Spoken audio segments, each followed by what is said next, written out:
Ga wasu shawarwarin kare kai guda 15 da hukumar 'yan sandan Najeriya ta bayar. Kar ka sanya wata takarda a jikin mota da za ta nuna wurin aikinka, musamman ma idan a wurin aikin kai babba ne. Kada ka sa hoton ɗanka ko na 'ya'yanka sanye da kayan makaranta a shafukan sada zumunta. Idan ka je wajen taron biki, kar ka dinga liƙa kuɗi.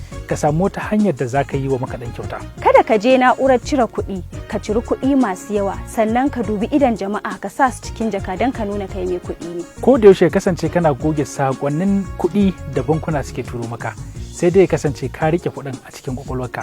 Sannan ya kasance kana yaga ɗin hada-hadar kuɗin da kai a POS da kuma ATM. Kada ka bi inda yake da duhu ko rashin jama'a. Idan za ka yi haka, ka tabbatar kana tare da wani wanda ka yarda da shi. Ko da yaushe ka dinga rufe kofarka.